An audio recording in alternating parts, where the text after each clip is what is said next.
Right. Well, welcome back. And this is based around, these next two are based on the study day I was going to do when we hit lockdown. So it's been a while sitting around waiting for me to do something about it. And now, to my mind, church floors are all too often completely overlooked. I think it would be difficult to overlook this particular floor, but as we enter the church, our eyes are inevitably drawn upwards to arches, vaults, glass, and sculpture. And feasting our eyes on these treasures, we're all too prone to ignore the ancient floors beneath our feet. This is the nave of Amiens Cathedral, with all these things taking our breath away. But if we don't look down, just look what we're missing out on. That's actually a 19th century restoration of the medieval floor, but it retains what was there. Floors tend to suffer a lot of changes.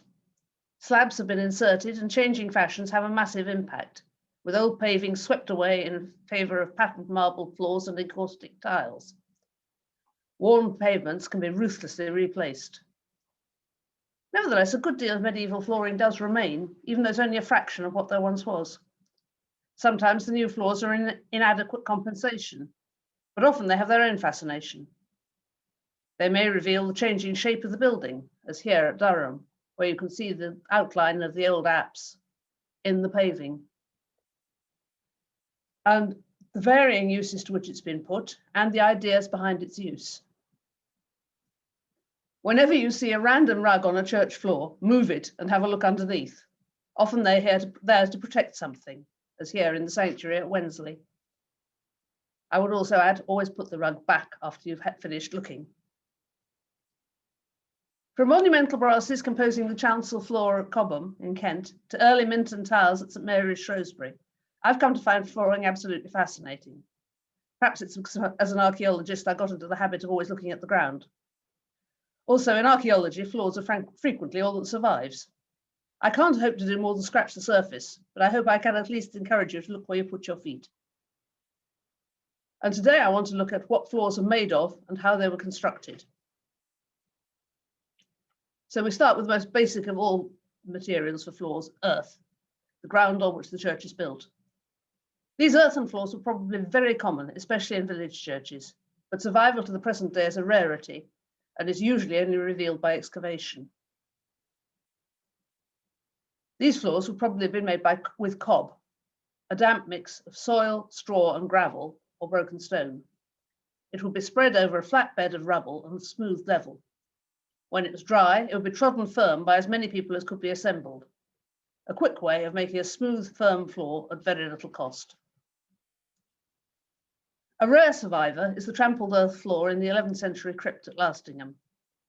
1,000 years or so of feet have given it a hard, dimpled texture, and it contains a lot of building debris. Earth floors have seen something of a renaissance in modern church building. The original Church of Reconciliation in Berlin was built in 1894, and after the division of Berlin in 1945, found itself in the Soviet sector, with its parish in the French sector. So when the Berlin Wall was constructed in 1961, it cut the church off to everyone except the border guards, who used its tower as an observation point, until it was destroyed in 1985 in order to increase the security, order, and cleanliness on the state border with West Berlin. In the summer of 1990, the removal of the border fortifications began, and the Reconciliation Parish decided to build a chapel on the site, one that considered ecological and historical concerns as well as the needs of its parishioners. Wooden columns were used for the outer oval wall, and the inner oval of the chapel is made from pressed clay, as is the interior floor. Within the clay, pieces of stone and even glass are visible, and these come from the rubble of the previous church. On the 9th of November 2000, on the 11th anniversary of the fall of the Berlin Wall, the Chapel of Reconciliation was consecrated and constitutes part of the Berlin Wall Memorial as a symbol of reconciliation and peace. I think it's an extraordinarily effective interior, stark, but focuses on the important things. Wood, costing more than earth, but still not very costly, were wooden floors, made either of planks or blocks of wood. In England, these are usually later additions to older churches. Wood is being used as it's warmer and more sound absorbing than stone. Additionally, of course, in areas where there's not locally available suitable stone, it's considerably cheaper. The first stage in making a wooden floor is splitting a log using wedges and a hammer. Next, notches are cut in with an axe, and the intervening timber cut away to form a rough plank. The axe is used to give a fairly neat surface to both sides. And then finally, a plane is used to smooth it. So making a wooden floor by hand is an awful lot of work. Surviving medieval wooden churches frequently have wooden floors, and such floors were probably common in stave-constructed buildings, where the floor could be suspended above ground level so that it stayed dry.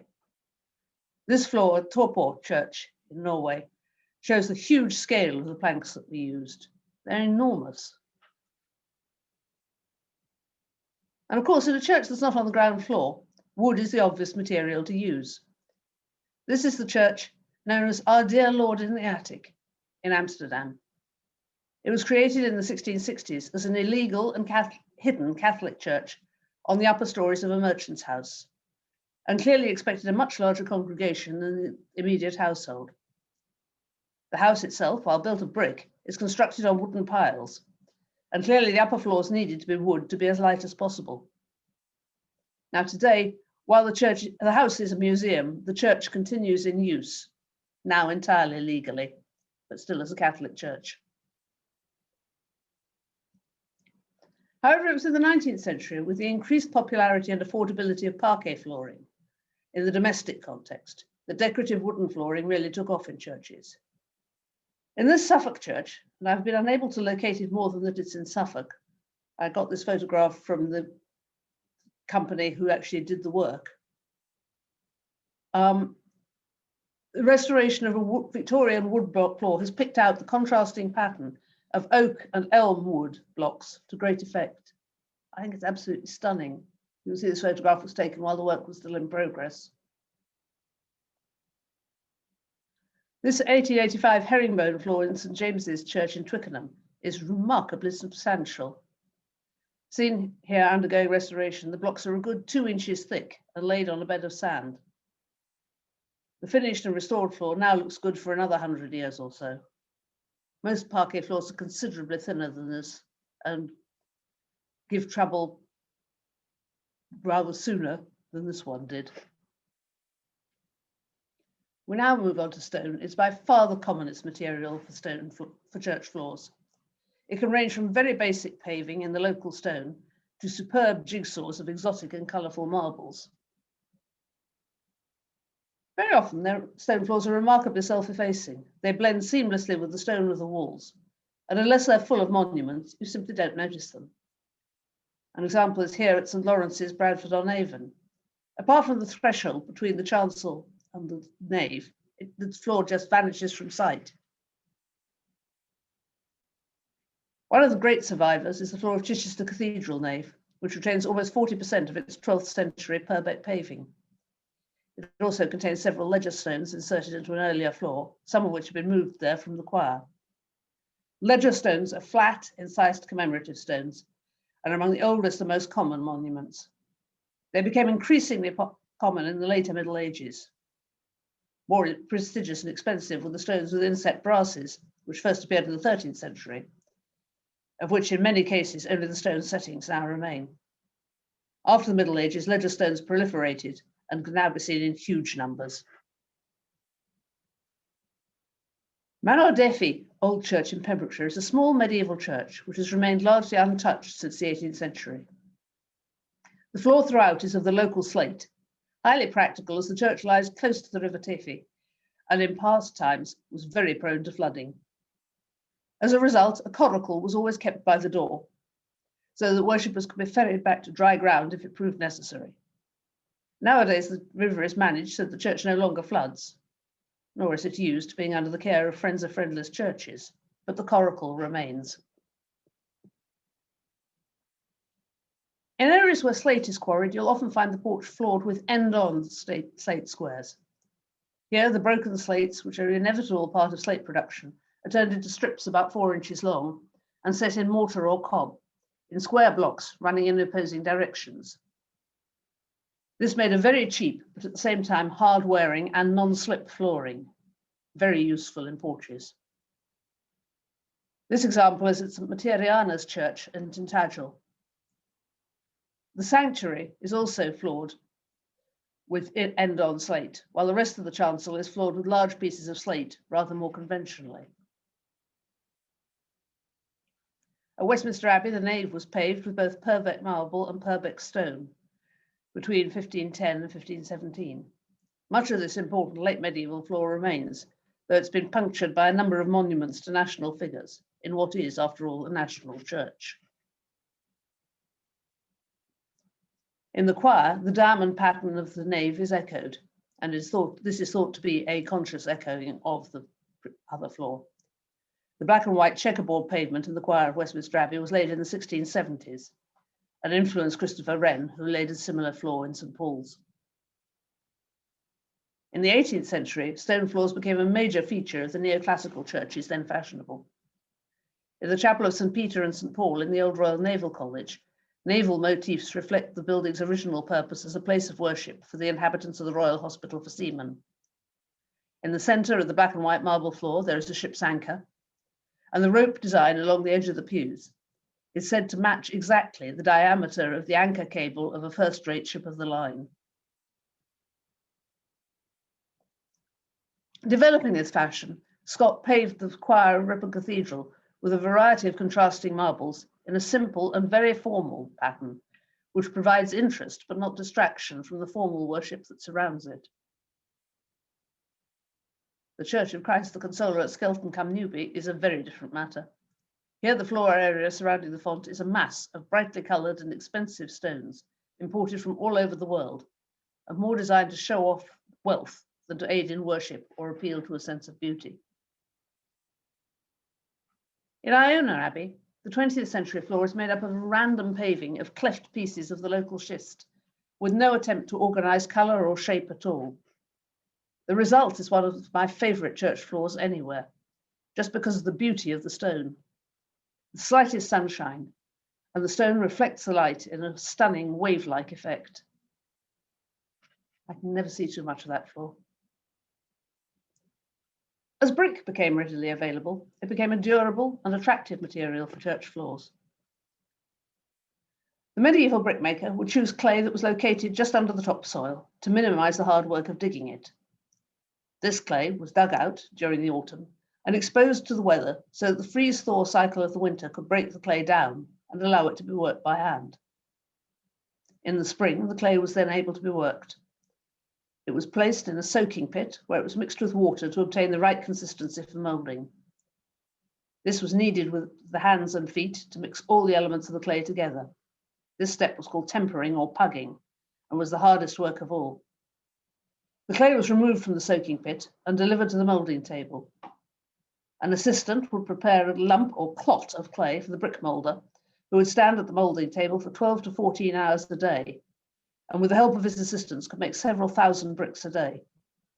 He would take the clot of clay, roll it in sand to prevent the clay from sticking, and dash it into a sanded mould. The clay was pressed into the mould with the hands, and the excess clay removed from the top of the mound with a damp, flat stick called a strike. The excess clay was then returned to the assistant to be reformed. Another assistant would remove the filled mould from the moulding table and take it away to be unmoulded. He would then return the mould to the table and wet and sand it to receive the next brick. The newly formed green, unfired brick would be lifted onto a hack barrow. This was a barrow on which bricks could be stacked and then wheeled to the drying area. Bricks were stacked and left to dry for 2 days, during which time they were turned over to ensure they dried evenly. After 4 days of dry, hot weather, the bricks were sufficiently hard to allow them to be stacked on end in a herringbone pattern, with a finger's width between them to allow further drying. The area was called a hackstead, and the bricks were covered with straw to protect them from harsh weather. After 2 weeks, the bricks were ready to be fired. You can see what a labour-intensive pattern of work this actually was. So bricks, certainly in the earlier Middle Ages, were extremely expensive. The bricks were then stacked for firing in a clamp made of several walls of bricks built parallel to each other, each with about 3 bricks in thickness.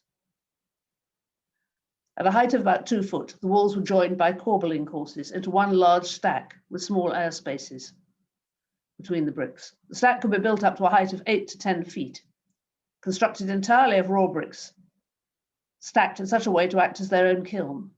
Wood and coal were used for fuel. Even after drying, the green bricks contained a lot of water, so fires were kept low for 24 to 48 hours. And during this time, steam could be seen coming from the top of the kiln. Once the steam cleared, it was time to increase the intensity of the fires. Intense fires were maintained in the fire holes around the clock for a week, until temperatures of 1,800 degrees Fahrenheit were reached. The knowledge and experience of the brickmaker dictated when the fire holes would be bricked over, and the heat was allowed to slowly dissipate over another week. This form of firing was very uneven. Often the bricks towards the outside were underburnt, with others being overfired. This brick pavier floor of St Agnes Church in Corston in Norfolk seems to be contemporary with, or possibly older than, the late medieval pews. It's a very rare survivor of a really early medieval brick floor. At the west end of St Andrew's Church in Wroxeter, we see the common fate of brick floors. The older brick floor has been largely replaced by 19th century tiles and a small further patch of even more recent brickwork. Occasionally one finds an outstanding brick floor, like this 1870s example at Debenham in Suffolk, made of locally produced yellow and black red bricks, with a few small encaustic tiles just to mark the pattern. I think that's a really lovely floor. Much more visually striking was the use of ceramic tiles for floors. At their simplest, medieval floor tiles were square in shape and glazed in plain colours, as here at Byland Abbey. Even these very basic tiles were often arranged in patterns, ranging from plain checkerboard to elaborate zigzags and diapers. However, by adding different sizes and shapes of the many patterns of tile, many patterns could be produced from the relatively simple to the unbelievably complex. These elaborate patterns were largely limited to wealthy churches and abbeys, while parish churches had to content themselves with much simpler arrangements, like this checkerboard at St James, Borden. However, occasionally the elaborate arrangements can be found in small rural churches, like Old Byland, where tiles from the original abbey can be found in the sanctuary, a contrast to the Victorian checkerboard in the rest of the chancel. Sometimes plain tiles can provide a remarkably decorative effect. These 3 colours of natural clay are arranged to good effect in the Lady Chapel at Brieg in Cornwall. They could be of any age, but they're probably similar in date to the tiled reredos and stenciled wall painting, which are thought to date from the 1870s. The earliest decorated tile floors we have evidence for date from the late 10th or early 11th centuries. These spectacular relief tiles, with lead and copper glazes marking the pattern out, are probably from All Saints Pavement in York. There's a similar one to the left-hand one recorded from there. And they're catalogued by the Yorkshire Museum as Anglo-Scandinavian. Personally, if I came across these, I would have thought they were late 1960s to 1970s Danish, but there you go. I'd love to see a whole pavement of them. Very similar is this 10th century tile found in excavations in Gresham Street in the City of London. But analysis of the clay suggests this was almost certainly made in Winchester. It was probably from the Church of St Lawrence Jewry, close by the known Anglo-Saxon palace. The reverse shows keying marks to provide a better grip on the mortar floor. Even more elaborate is this square floor tile found at the site of Christ Church in Oxford and dated to about AD 1000. The tile of a cream-coloured ceramic fabric is decorated with a dark brown lead glaze. The raised relief pattern would have formed a pattern of crosses pommy with concentric circles separated by quatrefoils. This style of tile has also been found at Winchester, St Albans, Bury St Edmunds, Canterbury and Coventry, all near the sites of major late Saxon churches. And it's probable these tiles were used to decorate the floor surfaces and steps around principal altars or shrines. The use of relief tiles continued through the medieval period. Here we see a fairly random assortment of 14th century relief tiles, presumably relaid with their eye to function rather than aesthetics, at Strata Florida Abbey in West Wales. This floor in Zinner Abbey in Germany dates from the late 13th, early 14th century and prefigures the use of movable type. The mass-produced letter tiles are here used to spell out the Ave Maria. However, the tiles that really stand out in medieval churches are the highly decorated encaustic or inlaid tiles. These were expensive, requiring a great deal of skilled workmanship, and their presence in parish churches often indicates the presence of a high-status church or religious house in the area. This superb 13th century pavement is from Winchester Cathedral. Making these tiles required a skillful woodcarver to carve the mould for the tiles, as well as skilled tilers to make the tiles, decorate them in white slip, liquid clay, and finally glaze them. Now, excuse the poor quality of the following pictures. They're stills from a video of the process made by the Somerset Folk Museum in Taunton. The mould for the tile is assembled. The carved wooden base has the pattern for the tile in relief, and a wooden frame forms the shape of the tile. The whole thing is sprinkled with fine sand to stop the clay sticking to the mould. A piece of clay is then formed by hand to the rough size of the tile, slightly thicker and slightly smaller than the mould, and is then carefully dropped into the mould. The clay is beaten down by hand into the mould so that it's fully driven into the carved base and the corners of the frame. And surplus clay is then removed using a bow wire to level it off to the height of the frame. When the clay is firmed up, the mould is removed and the tile turned over. A ladle full of slip is now poured onto the centre of the tile and carefully spread over the surface into the recesses imprinted in the tile. The completed tile is now left to dry out completely for about 5 weeks. After it's completely dry, a scraper is used to scrape off the surplus white slip. When most of the slip has been removed, the fine scraping is carried out using a metal kidney blade. When the top surface is scraped, the tile is turned over and 4 or 5 conical depressions are cut into it with a knife to give the tile more surface to bind to with the mortar when it'll be set. The tile will then be glazed and fired. The glaze used by medieval tilers was usually a lead glaze, which darkened the red body colour and yellowed the white slip during firing. Copper could be added to the glaze to produce a green colour instead. The master tiler probably judged the heat of his kiln based on the colour of the flames and the colour of the clay tiles as they heated up. He had to heat the tiles slowly, about 100 degrees an hour. Depending on the outside temperature, the weather, and the size of the kiln, it wasn't unusual for a firing process to take several days to complete. Often a kiln was lit for 24 hours, then allowed to cool for another 24 before the tiles could be safely removed. At the end of the process, any underfired or broken tiles were discarded, either thrown away in a waster pile, which still can sometimes be found on archaeological sites, or reused for further purposes, such as insulating future kilns. Here we see a reconstruction of a medieval tile kiln excavated at Norton Priory, Runcorn, and reconstructed on site. This symmetrically decorated tile from Wotton, Gilbertine Priory, now in the Yorkshire Museum and probably dating from its foundation period around 1190, is an early example of these tiles. While encaustic tiles were mainly square in shape, they didn't have to be. Here at Muchelney in Somerset, this magnificent circular set of tiles were probably originally in Muchelney Abbey and relaid in the parish church after the dissolution. It's superb, but even better. However, the finest encaustic tiles of all come from the workshops at Chertsey in Surrey. Production of tiles for the Benedictine Abbey of St. Peter there seems to have begun around 1250 and continued for most of the 13th century. The work of the Chertsey tilers was decoratively and technically better than that of any other medieval tilers known in France and England.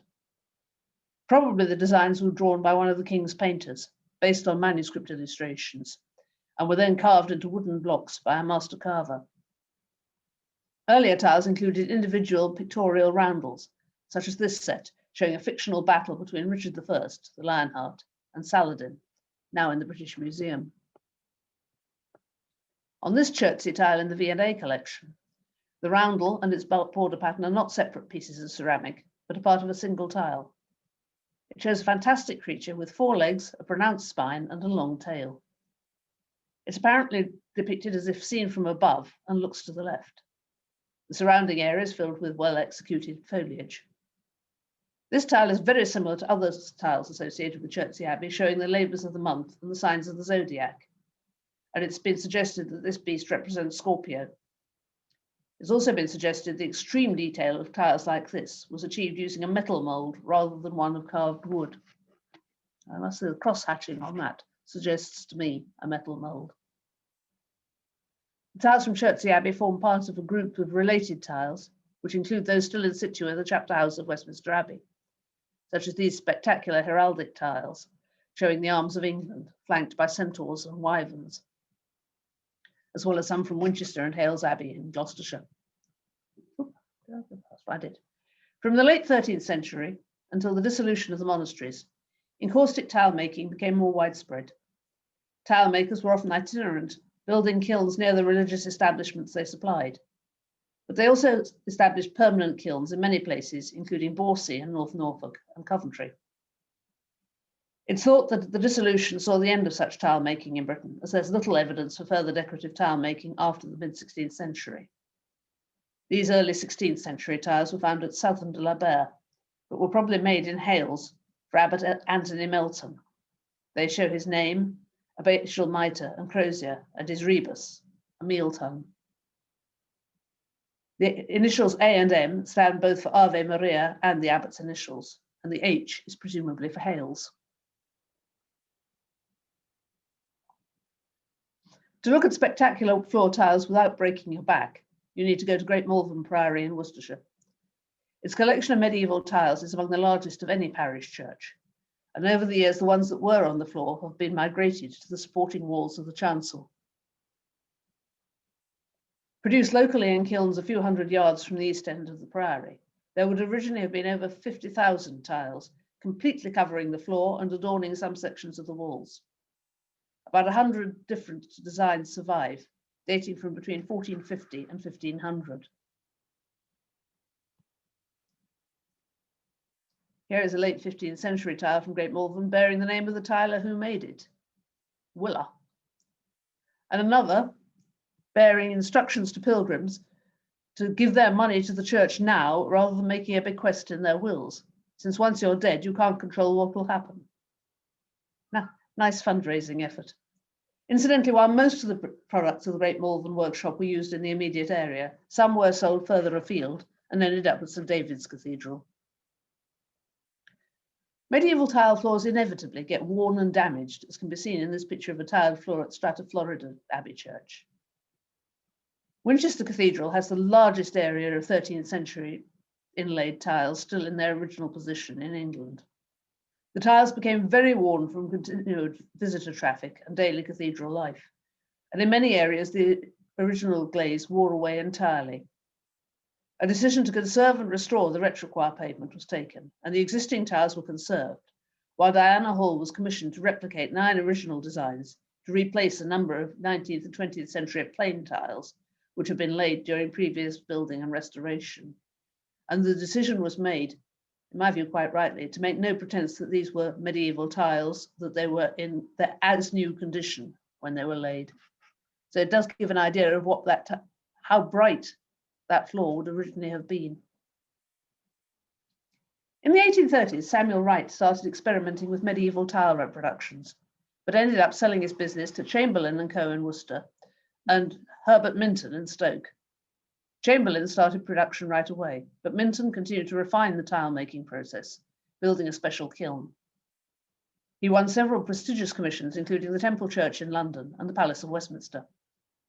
This encaustic tile floor in Tewkesbury Abbey is the work of Minton, and his name became synonymous with the encaustic tile.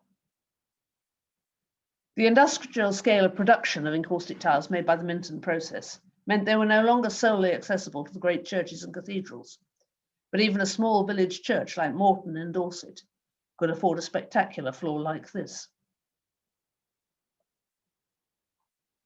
As encaustic tiles grew in popularity, more and more manufacturers were drawn into the trade. In the mid to late 1800s, the tile manufacturer William Godwin of Lugwardine in Hereford started making handmade tiles with authentic medieval aesthetic that appealed to many over the mass-produced tiles from Minton. This tiled floor by Godwin in Gloucester Cathedral was designed by George Gilbert Scott in 1873. The black and white tiles show biblical scenes in black cement set into white marble squares. At the delightful little church in Sproxton, a 16th century chapel that was moved to its present site by Lord Feversham in 1879 under the aegis of Temple Moor, we find in the sanctuary, instead of the omnipresent encaustic, copies of medieval relief tiles in green and brown glazes. I think they're very attractive, and I would love to have seen more of them.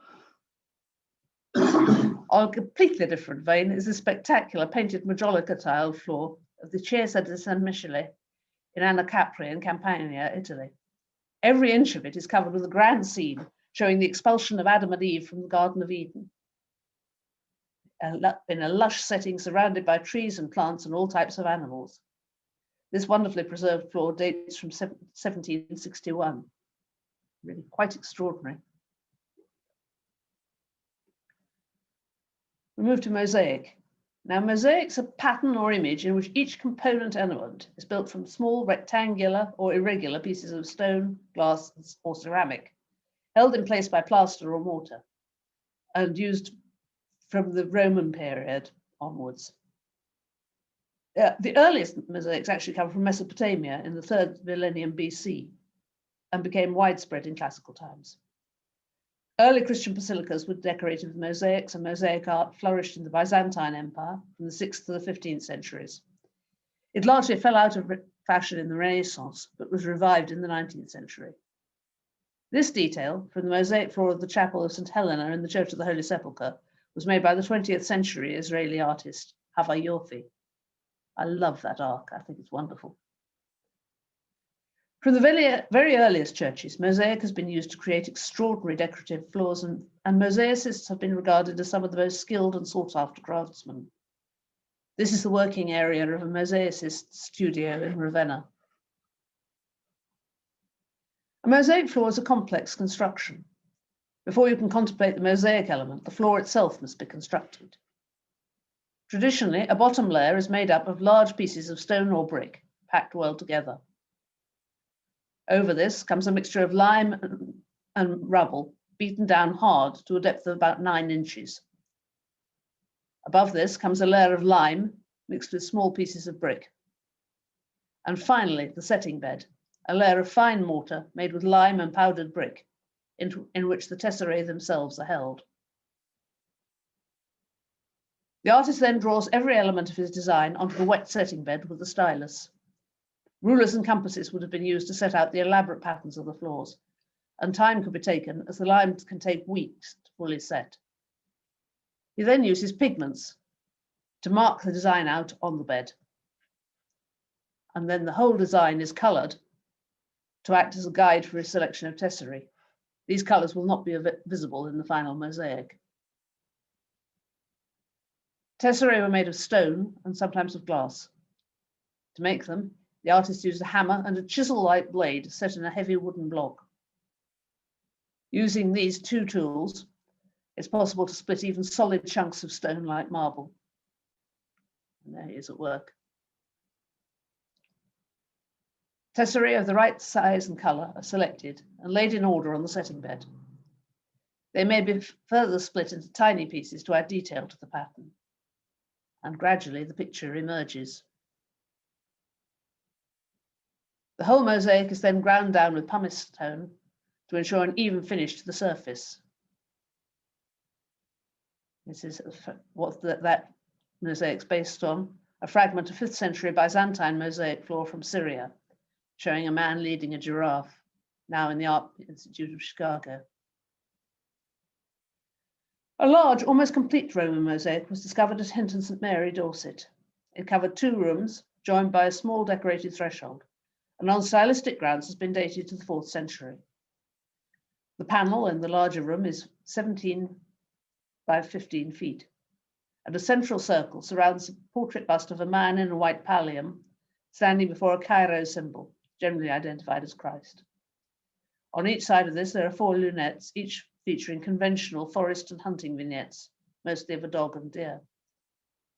In the corners are 4 quarter circles containing portrait busts, either representing the winds, the seasons, or the evangelists.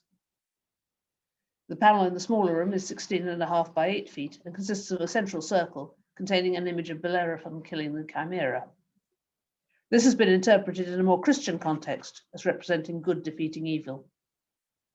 The mosaic was discovered in 1963 and lifted for preservation by the British Museum, though none of the rest of the building has been examined. While generally assumed to have been a villa, it might well be a church or other Christian complex. In 2000, a new roof was erected to cover the previously open courtyard of the British Museum. As part of this major building work, it was decided that the Hinton St Mary mosaic should be moved. Sadly, the mosaic, which was fixed to the museum floor, was levered up and broken into pieces, which are now stored in boxes in the museum vaults, with only the central Christian portrait on display in the gallery. Very recently, archaeologists have uncovered Britain's first 5th century Roman mosaic, at Chedworth Roman villa in Gloucestershire. The mosaics were excavated in 2017, but testing to verify the age of the floor has only just been completed. The date is significant because it had been believed villas were abandoned following an economic crash in the 4th century. Given the apparent 4th century Christian presence at Chedworth and the cruciform elements in the design, it is tempting to wonder whether this room might have been a private chapel for the owners of the villa. At the site of the multiplication of the loaves of the fishes at Tabqa on the Sea of Galilee, a fine church was built during the 5th century. In AD 614, Persians destroyed the Byzantine church, and its exact site was lost for some 1,300 years. An initial archaeological survey was conducted in 1892, with full excavations beginning in 1932. These excavations resulted in the discovery of the mosaic floors, and the current church was built over them in 1984. Mercifully, most of its mosaic floors survived, the earliest known examples of figurative floor mosaics in Christian art in the Holy Land. The mosaic in front of the altar shows 2 fish flanking a basket containing 4 loaves of bread. Less well known are the mosaics in the 2 transepts, covered with wetland birds and plants, with a prominent place given to the lotus flower. This flower is not indigenous to the area, and together with this representation of a Nilometer, suggests that these floors were installed by Patriarch Martyrius of Jerusalem, whose origins were Egyptian. However, if you really want to see early mosaic church floors, Jordan is the place to visit. This was one of the first one we came across, the ruins of the Church of Marianos at Jerash, dating from about 570. The patterns are fairly simple, geometric ones in red and white, with a dedicatory inscription in front of where the iconostasis would have stood. Slightly earlier and considerably more elaborate is the Church of Bishop Isaiah, dating from 558, also at Jerash. This church made effective use of Roman materials reclaimed from the surrounding sites and remained in active use until about 750, when it was destroyed by an earthquake. Shortly before that, the iconoclasts got to work on it, destroying much of the mosaic, and work was still ongoing with repairs from this when the earthquake struck. This detail shows both the quality of the work and the systematic work of the iconoclasts. North of Jerash stand 3 churches sharing a single stoa: the churches of St. George, St. John the Baptist, and the Church of Cosmas and Damian. This last, dedicated to the twin brother doctors who were martyred in the 4th century, has the most splendid floor mosaics to be seen in Jerash. An inscription dates the museum to 553 AD, and it consists of an elaborate geometric scheme with panels showing animals and plants. It seems that this church did escape the iconoclasts, as the images include people such as the founder of these three churches, Theodore, entirely unscathed. Here's Theodore standing, presumably with the keys to the church, though possibly an incense burner. The middle church of the three, the one dedicated to St. John the Baptist, also contained a fine mosaic floor from the same period, though much less survives. At the extreme edge is an elaborate floral border, while in the corners are scenes of dancers in a formal garden. Around the central space, which contained elaborate geometric motifs, runs a border showing a variety of locations along the River Nile. The only one to be labelled is Alexandria, seen here. The third church, that of St. George, also contained magnificent mosaic floors. Sadly, of the three churches, it is only the mosaics of St. Cosmas and St. Damian which remain in situ. The others have been removed to the museum. South of Amman, in the ruins of Umar Rasas, on the edge of the desert, the town has been identified as the site of a Roman garrison called Castron Mephar, which became a prosperous city during the Byzantine period. The most important discovery on the site was the mosaic floor of the Church of St. Stephen. Made in 785, it's the largest such floor in Jordan.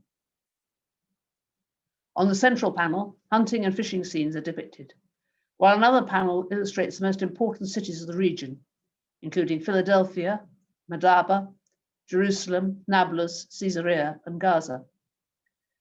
The frame of the mosaic is particularly decorative, and the mosaic includes the names of the 6 mosaic masters responsible for the work: Starachios of Esbus, Euremios, Elias, Constantinus, Germanus, and Abdallah. This detail shows the quality of the work, but also, again, the damage done by the iconoclasts. Very little of that survives intact. Here are the cities of Philadelphia, which is today's Amman, and Jerusalem, the holy city, from the edge of that floor. The 8th century floor overlays another one, damaged, but still visible. This is from the earlier Church of Bishop Sergius from about 587. And surviving parts of this floor include this personification of harvest, the only human face to survive the iconoclasts. Another 4 churches were excavated nearby, with traces of mosaic decoration, including the Church of the Lions and the Church of the priest Wail. On the church of the floor of the Church of the priest Wail, you'll see the prophet Jonah as never before. Clad in nothing but a Panama hat, he appears to be afflicted with a bad case of sunburn. The great fish encircles the boat in a menacing manner. On Mount Nebo, overlooking the River Jordan and the Dead Sea, a church was built in the 4th century to commemorate Moses' first view of the Promised Land and his subsequent death. Portions of the church and its successors survive, and are enclosed in a modern basilica church built over the remains, which combines the functions of church and museum quite extraordinarily satisfactorily. You can see it in the main picture. You can see it in the sense wearing its museum hat, but down below, the tourists are still in there, but mass goes on at the high altar. Very little survives of the mosaics of the 4th century church, which stood where the sanctuary of the modern basilica is now. These birds were part of the floor of the easternmost apse, while the cross is from the monastic buildings that were attached to it. To the northwest of the church itself stood a baptistry chapel, containing a large cruciform font. This area of the complex was completely refloored in the early 6th century, with a spectacular scheme of mosaics.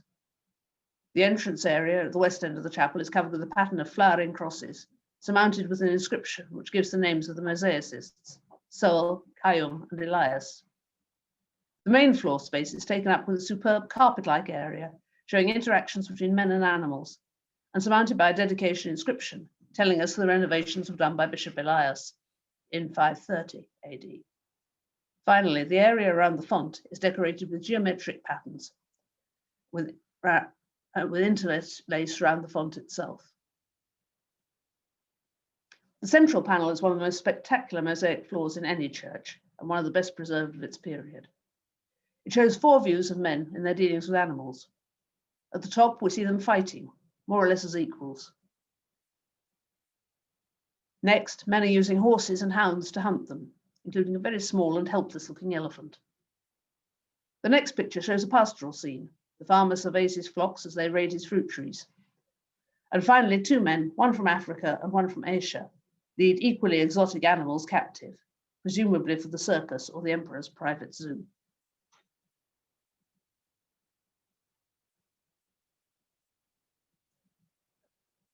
Okay. Finally, we come to Madaba, which was a significant Christian centre and had obtained episcopal status by 451. Even before this, there were clearly thriving mosaic workshops, and many of the major houses boasted superb mosaic floors, like this 6th century floor showing Venus and Adonis in the Hippolytus Hall. By the 6th century, most of the 10 or so churches had spectacular mosaic floors, such as this one, dated to 578 in the Church of the Apostles. This one of the few floors where we do know the name of the mosaicist, Solomon, shows the personification of the sea. It's now in the Mosaic Museum in Madaba. But the best known of the Madaba mosaic floors is that in the 19th century Church of St. George, which belonged to a 6th century church on the same site, the Madaba map. This shows a map of the Holy Land as seen from the west and includes the earliest known map of Jerusalem. Oh, sorry. As this plan of the original church. I've done what? Sorry, did you jump over? Yeah, I jumped over this one back. Yeah. As this plan of the original church, the map shows, the original mosaic extended right across the easternmost part of the body of the church, ignoring the columns. So getting a view of the entire floor would have been difficult. It seems likely that it was centered on Jerusalem, which would have been in the middle of the aisle, with Madaba itself just east of it in an important position, even closer to the altar. You've got to remember the church faces east-west, so east is at the top of the map. This detail shows Jerusalem, with the Church of the Holy Sepulchre apparently upside down in the middle. Above it, and on a very different scale, can we see the Dead Sea, with a ship engaged in harvesting bitumen and salt. A great deal of emphasis is placed on the wealth of the Jordan Valley. As well as the harvest of salt and bitumen, the River Jordan brims with fish and game for hunting abounds. We can see an Archimedes screw raising water from the river to irrigate the fields. What is also apparent is the huge amount of text on the maps. On the map, everything is labelled. You can see Gilgal and the 12 stones just northeast of Jericho. This map is making a strong statement about local status. We are rich, we are educated, and moreover, we are holy.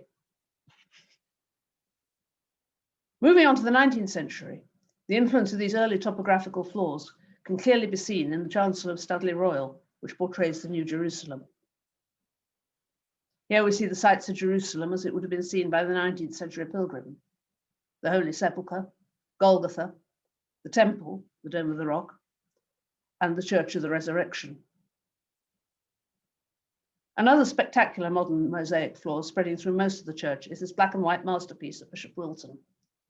It draws heavily on a Roman original of about 150 AD at the Vatican and was installed in 1903, made by Salviati & Co. in Rome. The mosaic was constructed in sections using a recently developed method, whereby the mosaic was made up in the Italian workshop with the tesserae glued to a sheet of paper using water-soluble glue. These sheets of tesserae were then brought to England, by rail up to Fangfoss and then by cart the rest of the way, and laid paper side up on damp mortar. When the whole thing was set, the paper was then washed off and the floor grouted and sealed.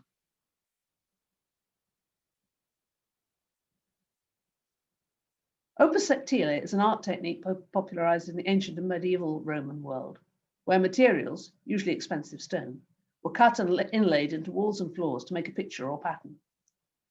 The materials were cut in thin pieces, polished, and then trimmed further according to the pattern. Unlike tessellated mosaic techniques, where the placement of very small uniformly sized pieces forms the picture, opus sectile pieces are much larger and can be shaped to define large parts of the design. The omphalion, or navel of the world, is an opus sectile pattern in Hagia Sophia, thought to date from the time of Justinian. It consists of 32 differently sized circles of various stones, including red and green porphyry and green and pink granites. It's located just in the middle of the southeast quarter of the square under the dome, and is where the coronation of the Byzantine emperors took place. Exactly what it represents is unclear, but it may represent the heavenly spheres. In fact, this is extremely likely. In the 11th and 12th centuries, the Crusaders made extensive renovations of the Church of the Holy Sepulchre and showed great enthusiasm for Opus Sectile. This one is in the Chapel of the Apparition, just north of the Rotunda, and dates from the late 11th century, with a few 20th century repairs. Fragments of a similar floor have also been found in excavations on the Temple Mound. Another Opus Sectile floor in the Church of the Holy Sepulchre is in the Latin Chapel of Calvary and dates from the 12th century. This pattern also occurs inside the Dome of the Rock, where the Crusaders built a church. All these floors are made of local black bituminous limestone and hard red limestone, and imported white marble. And all the patterns seem to be based on the European inch. In Florence, there are two extraordinary early medieval stone floors. They seem to be inspired by Sicilian silk textiles of the period, and it's entirely possible that the Sicilian workmen were responsible for them. They're made of marble inlay, the pattern having been cut out in a slab of white marble, and pieces of black marble carefully fitted in to form the figure. This is part of the pavement in San Miniato al Monte, and its pairs of opposing beasts are characteristic of the silk samites woven in at this time in Sicily. Also part of the San Miniato pavement is this amazing zodiac pavement. This detailed photograph shows how it's constructed. White marble paving slabs have been then inlaid with little bits of black marble.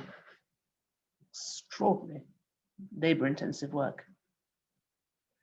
This spectacular Opus Sectile floor is in the Trinity Chapel at Canterbury Cathedral, and is thought to have been constructed in the 1180s, and to predate the major works done by Stephen Langton in 1220, when Becket's remains were relocated from the crypt.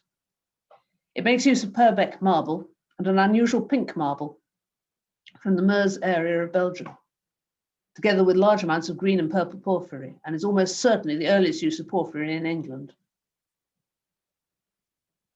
Surrounding the central pattern are a large number of carved roundels showing signs of the zodiac, labours of the month, etc., and these have been possibly brought from Saint Omer by the priory monks who'd spent time there between 1207 and 1213 during a period of exile. In the 17th and 18th centuries in Italy, Opus Sectile reached new levels, as here at the Certosa di San Martino in Naples. During the first half of the 16th century, the 14th century monastery was expanded under the direction of architect Cosimo Faganzo, who installed this rather overwhelming floor. This pavement in the Chigi Chapel in Santa Maria del Popolo in Rome was designed by Bernini.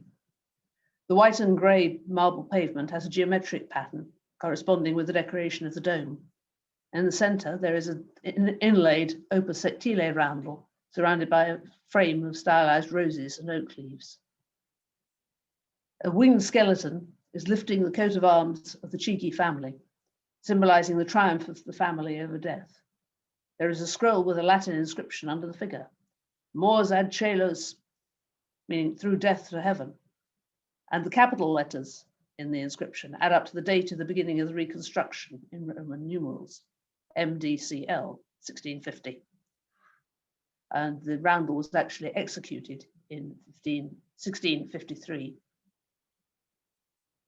The floor at Giggleswick School's Chapel, designed by Jackson and installed between 1897 and 1901, are largely inlaid marble in black and white, but include panels of Opus Sectile, very reminiscent of the Crusader pattern work in Jerusalem.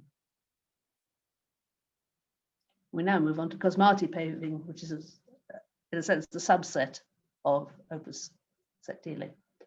The Cosmati were a Roman family who during the 12th and 13th centuries were skillful architects, sculptors, and workers in decorative geometric mosaic, mostly for church floors. They gave their name to Cosmatesque work, often just called Cosmati or Opus Alexandrinum, a variety of Opus Sectile formed of elaborate inlays of small triangles and rectangles, of coloured stones and glass, set in stone matrices, usually of white marble. Bands, panelled and shaped reserves of intricate mosaic alternate with contrasting bands and simple geometric shapes.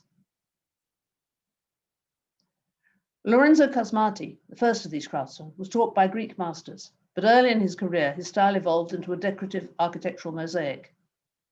This 12th century floor in the church of San Benedetto in Piscina is the earliest surviving unrestored Cosmati floor in Rome. While influenced by Byzantine floor mosaics, his technique is distinct because his floors are made from various shapes and sizes of glass and stone pieces. The stone was often salvaged material from the ruins of ancient Roman buildings. These large roundels are actually sections of Roman columns that have been cut and placed in the floor. Oops, sorry. Ecclesiastical patronage in Rome dried up with the removal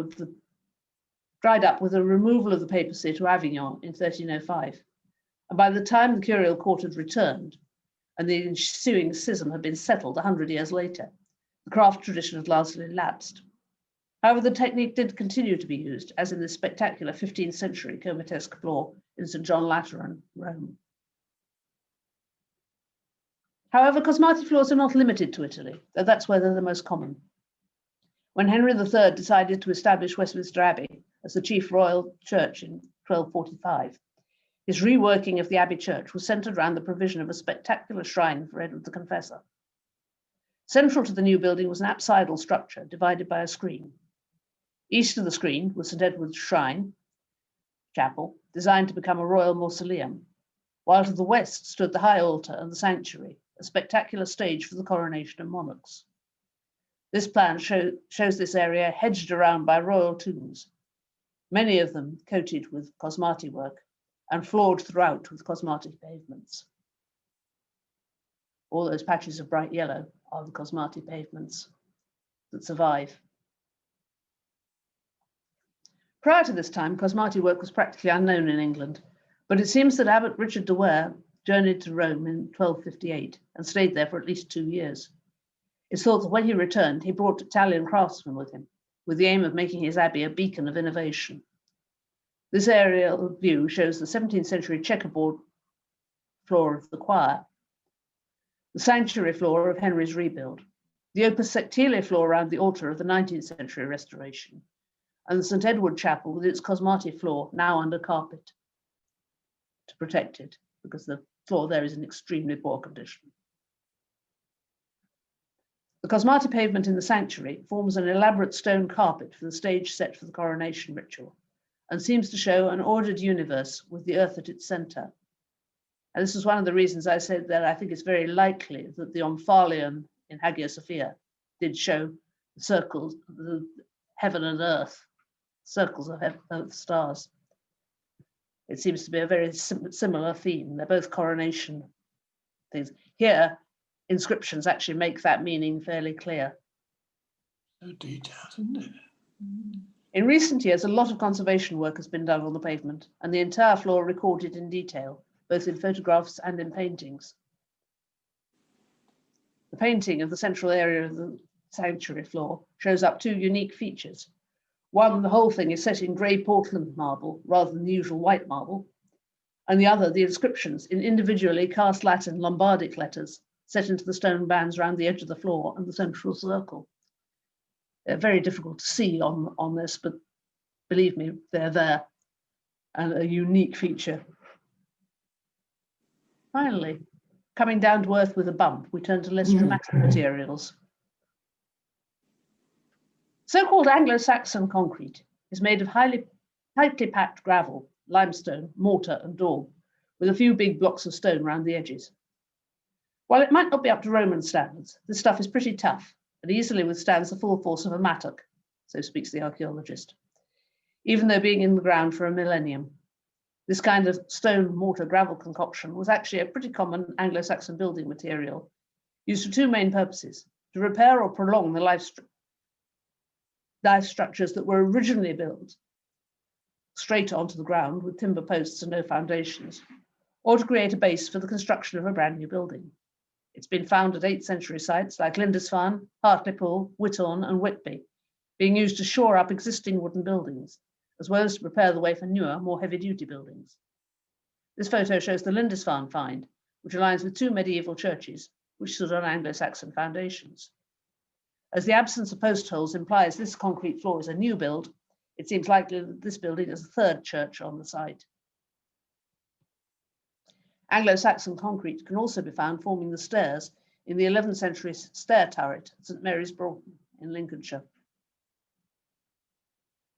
After the Norman conquest, concrete vanished from churches until the 20th century, when poured concrete was frequently used as a cheap flooring to be covered by carpets or matting.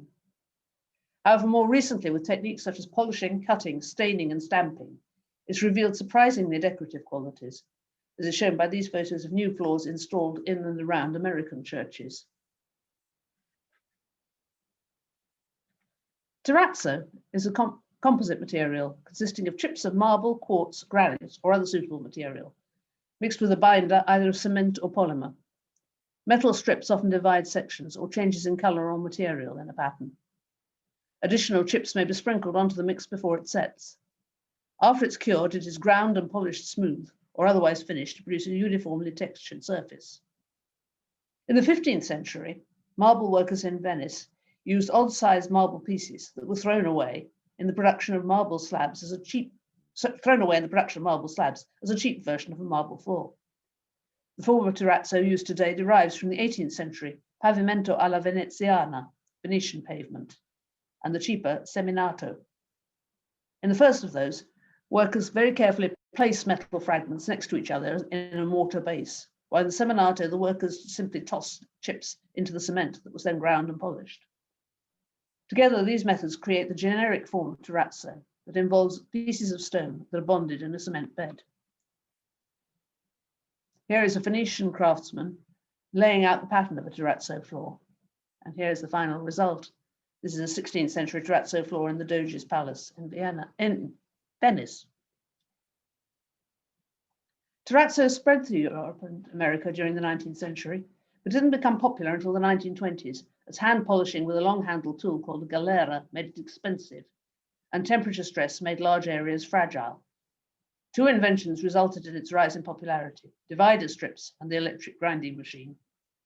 The divider strips contained cracking by allowing space for expansion and shrinkage, and allowed elaborate design work within the floor. Electric grinding cut down on costs and time, making large-scale terrazzo an affordable flooring option. Both terrazzo floors and tiles using the same technique became popular in churches as a relatively cheap, decorative, and hard-wearing surface, both in the body of the church, as here at St Mary's Roman Catholic Church in Bath, and especially in vestries. And that's it for today. Incidentally, this spectacular lack of floor is a photograph taken during the Blitz in St Paul's Cathedral. And there we are.